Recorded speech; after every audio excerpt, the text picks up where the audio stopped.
저는 이제 브랜드의 초기 단계죠. 사실은 브랜드 네임을 짓고 구조를 짜고 이제 커뮤니케이션에 연관된 부분, 더 연장선상에서 이제 그거 완성된 디자인 전략까지도 이제 간혹하기도 하는데, 브랜드 어떤 런칭에 대한 전략들, 그 볼륨 6 같은 경우에서는 런칭 전략선 브랜드 목록이라는 이 타이틀과 연관된 페이지들, 이런 것들이 사실 어느 그 어떤 페이지라든가 어느 어떤 로지컬한 시스템이라기보다는 큰 틀인 것 같아요. 브랜드에 대한 어떤 감이나 어떤 방향성을 이런 근원적인 컨셉으로 접근했다라는 게 저는 굉장히 좋았었던 측면에서 실은 요것도 굉장히 좋았던 거고, 사실 처음에 런칭을 했을 때는 정말 저만 보고 싶었어요. 그때 뭐 많은 분들이 그랬었지만 근데 사실 어떤 유니타스 브랜드의 취지나 그런 걸 봤을 때 많은 분들이 어떤 이런 걸 사실은 다 몸소 느꼈지만 조금 더 공유할 수 있고 조금 더 공론화가 되어서 이것들이 누구나 당연하게 좀 생각할 수 있는 그런 마인드. 그러니까 유니타스 브랜드가 일반적인 월간지나 개간지의 성격이 아니라 계속해서 볼 수 있는, 꼭 봐야만 되는 책이기 때문에 그때 봤을 때 지금 다시 한번 보면 이런 게 있었네? 혹은 그때 이해했던 것들이 지금은 더 크게 보인다든가, 사실 이런 것들이 있어서 다시 보게 될수록 새롭게 좀 리마인드 되는 것들이 한번 서점에서 우연히 봤어요.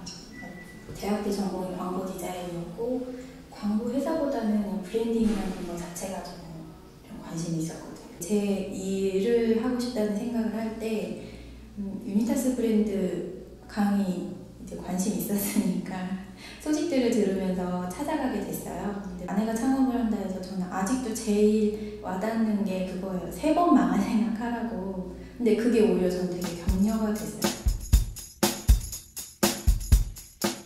브랜드 창업 볼륨도 저한테는 좋았죠. 먼저 창업하고 소위 성공하신 분들, 그리고 그 과정에 계신 분들의 그 이야기, 계속 버텨왔고 버텨나가고 있는 그 과정 자체가 저한테는 되게 격려가 됐어요. 아름다움으로 사람들의 삶에 풍성함을 더해주는 것, 그러기 위해서는 저한테 영감도 되게 많이 필요했고, 그리고 아름다운 외형만 가질 게 아니라 사람들의 마음이나 진심이 담겨 있어야 한다고 생각을 했거든요.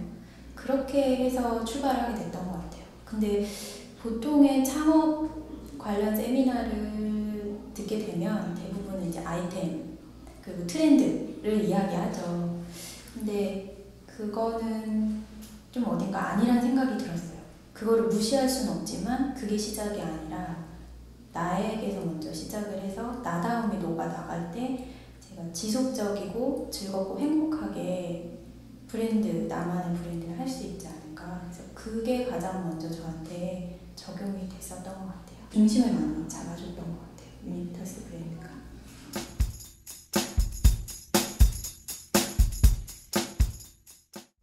처음에는 유니타스 브랜드를 몰랐는데 이번에 교육받으면서 알게 됐고요. 일단 새로운 뷰, 새로운 인사이트가 생기는 것 같아 참 좋았고, 기존의 뭐 전략, 워크샵 이런 건 좀 딱딱했었잖아요, 그죠? 근데 딱딱한 것보다는 좀 새로운 뷰에서 좀 브랜드 관점에서 좀 늘 풀어나가는 게 참 독특했던 것 같아요. 참 인상 깊고 좋았어요. 다른 임원분들 이렇게 모시는데 얘기를 들어보았을 때는 좀 새롭다. 그 다음에 좀 이렇게 뭐랄까 딱딱하지 않고 자연스럽게 뭔가 이렇게 끌어내면서 감성적인 그런 부분을 터치해주는 게 되게 좋았다, 뭐 이런 말씀이 있으셨고요. 또 다양한 관점에서 또 볼 수 있었고, 그리고 뭐 이런 부분들이 그 여러 뭐 현업이나 아니면 다른 팀들 대상으로라도 좀 더 할 수 있는 기회가 되면 더 좋을 것 같다, 이런 니즈들이 좀 있었어요.